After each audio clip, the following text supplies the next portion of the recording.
Le timer est là, le micro, la télécommande. Qui c'est qui commence? C'est parti pour 10 minutes.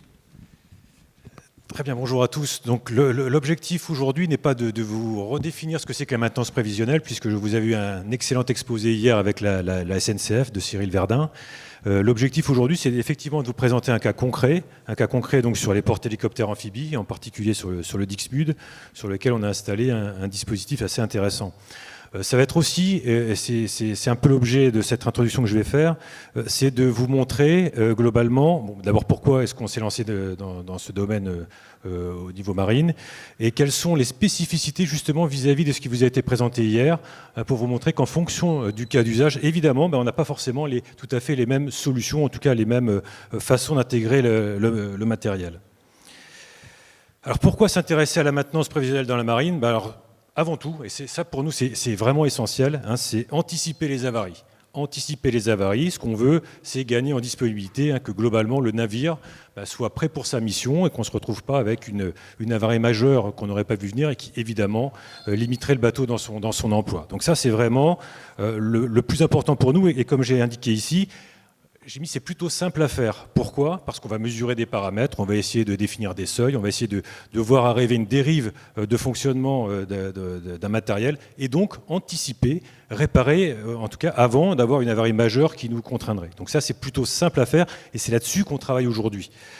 Dans un second temps, c'est ce qui vous a été aussi présenté hier, c'est de dire ce qu'on veut, c'est tant qu'à faire, on a des paramètres, donc on peut essayer d'évaluer, on va dire, l'état de fonctionnement de la machine et se dire qu'on va adapter le plan de maintenance à l'état réel des installations. Plutôt compliqué à mettre en œuvre. Alors, oui et non. En tout cas, pour un certain nombre de paramètres, ça peut être compliqué parce qu'il faut avoir un certain nombre de compétences techniques. Et parce qu'aussi, ça a été signalé, et c'est une des différences qu'on peut avoir avec la SNCF, c'est que globalement, il faut avoir un retour d'expérience relativement important.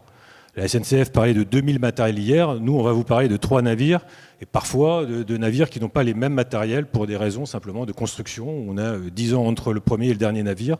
Donc nécessairement, les installations ne sont pas les mêmes. Alors c'est quoi les spécificités pour la marine? D'abord, c'est que la SNCF vous l'a dit hier, les trains rentrent toutes les semaines au hangar pour être nettoyés. Nous, le navire, il peut partir jusqu'à 5 mois en mission, faire le tour du monde. Donc évidemment, intervenir n'est pas si simple. Il faut pouvoir le faire à peu près n'importe où. Donc on n'a pas de halte bien programmée, en tout cas pour pouvoir faire des interventions fréquentes. La deuxième, c'est qu'on est en mer, donc forcément, quand un train envoie des datas sur les territoires métropolitains, c'est plutôt assez simple. Quand on est en mer, il faut passer par des transmissions satellites, des datas que l'on relève de manière continue. Ça représente des volumes importants, on ne peut pas le faire. On ne peut pas le faire comme ça. Alors on peut transmettre des données, mais de manière continue, ça peut être une difficulté importante. Et la troisième, c'est que quand on veut recaler un plan de maintenance, ça veut dire qu'on va dire, tiens, ce moteur, plutôt que de le visiter à telle date, on va le visiter peut-être 3 mois plus tard. 3 mois plus tard, pour un navire, ça peut être une difficulté, puisque généralement, ces visites sont calées dans des périodes bien particulières qui nécessitent des infrastructures, un bassin par exemple. Et donc vous imaginez bien qu'un bassin qu'on a programmé 6 ans à l'avance, on ne peut pas s'amuser à le décaler, on va dire, de 3 mois, de 6 mois, ça ne peut pas marcher comme ça. Donc ça veut dire qu'en clair, on a un certain nombre de contraintes que l'on doit prendre en compte et qui vont générer justement la façon dont on va envisager le mouvement de ces périodes d'arrêt technique. Donc, et c'est ça qui est important, globalement, ce qu'il faut retenir, c'est que les interventions sont dépendantes des escales du navire et qu'il faut avoir des pièces détachées pour nous, c'était un élément important. Si le navire est en mer et qu'on détecte quelque chose et qu'on n'a pas les pièces, on se retrouve un petit peu coincé. Ça rejoint la discussion d'hier sur les difficultés d'envoi de rechange. Le deuxième point qui est important, c'est que les données sont analysées à bord et donc pas comme le fait la SNCF dans des centres, on va dire, à terre centralisés. Et donc le choix qui a été fait pour la marine, c'est bien d'installer les serveurs à bord du navire et que l'équipage soit le premier intervenant pour détecter une anomalie sur ces installations. Et enfin, le dernier point, ça rejoint le plan de maintenance, c'est que évidemment, on peut adapter un plan de maintenance, mais on va être obligé de cibler les installations, en tout cas les installations, les visites qu'on va vouloir, sur lesquelles on va vouloir travailler, pour que ce soit réalisable sans avoir un impact majeur sur, on va dire, la planification de la maintenance du navire, mais aussi de tous les autres navires qui vont utiliser les infrastructures à terre dont on peut disposer dans une base navale. Voilà, je vais passer la parole à Pierre qui va vous faire un peu plus de concret sur ce qu'on a pu installer avec Donkey Quanto ces dernières années. Merci Marc. Basculer. Donc aujourd'hui, oui, effectivement, on a commencé notre expérimentation en 2021 sur le Dixmude et elle va être exploitée et déployée sur le reste des bateaux en augmentant le périmètre. Donc aujourd'hui, c'est des solutions que Predict Icanto développe depuis très longtemps dans le maritime, depuis 2005, on va adapter et appliquer sur les 3 bateaux des 3 PHA.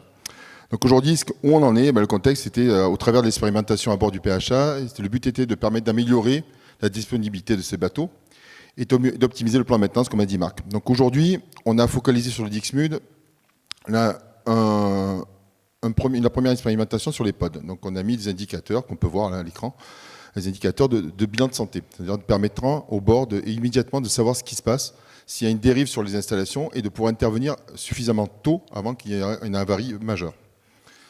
Donc on leur a proposé une vue de synthèse qui leur permet de très rapidement focaliser où se trouve le problème. Donc on a des indicateurs qui sont aussi bien mécaniques et électriques ou des indicateurs qui viennent du système vibratoire d'ACOM qui permet de remonter des indicateurs construits et permettre de comprendre ce qui se passe au niveau des bateaux. Bon, ils ont un outil qui leur permet de comprendre pourquoi on a une déviation. C'est tous outils qui sont directement installés à bord. L'avenir, donc on va déployer maintenant sur le reste des bateaux et on va augmenter le périmètre. Le périmètre, on va prendre les DA, les DP, les analyseurs d'huile. Donc tout, on va pouvoir permettre aux marins de mieux suivre son bateau et de mieux anticiper les pannes qui vont potentiellement arriver. Donc on va, pareil, des IHM qui sont très dédiés aux marins, très facile de comprendre. On va partir sur des couleurs basiques, vert, tout va bien, orange, ça commence à se dégrader, et rouge, ça commence à devenir problématique. Mais on est dans l'anticipation de panne, ce qui veut dire que quand on est dans du rouge, on n'est pas en train de dire il faut arrêter l'installation.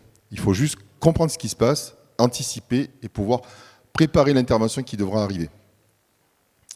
Pareil, on a mis un certain nombre d'indicateurs qui sont déployés et mis en place. Le Mistral est en arrêt technique, c'est le premier bateau qui profitera de l'ensemble de la prestation.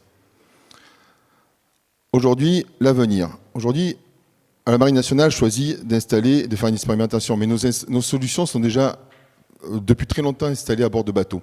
On a des clients où on a des outils qui leur permettent non seulement d'avoir l'anticipation, mais aussi de pouvoir comprendre ce qui se passe à bord des bateaux, en mettant des arbres de cause, en mettant des systèmes d'études et d'analyse des problèmes et de résolution des problèmes. Ces bateaux-là ont l'avantage par rapport à la Marine nationale, c'est d'envoyer les données en permanence à terre. Il y a des liaisons qui permettent effectivement de faire des échanges terre-bord en permanence. Les avaries qui sont détectées sur un bateau peuvent être remontées sur tout l'ensemble des bateaux et permettent d'avoir immédiatement un retour d'expérience sur tout ce qui peut se passer sur une flotte. Alors une flotte, même malgré ce que vous dites Marc, 3 bateaux c'est déjà une flotte.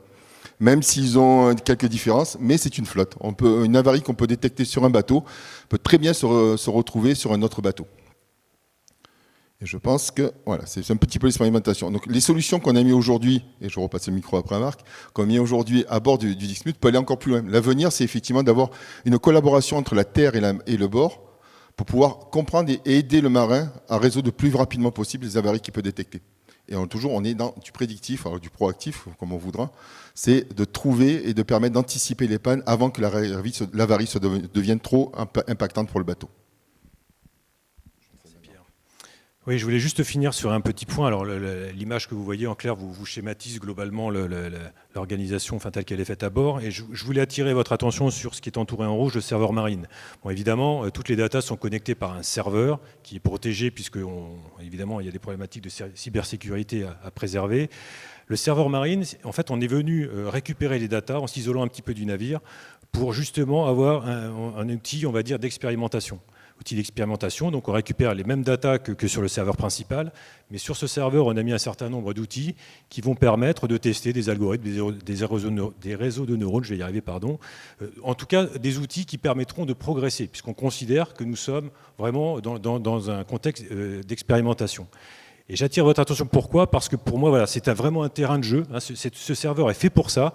Il est fait pour développer, il est fait pour tester.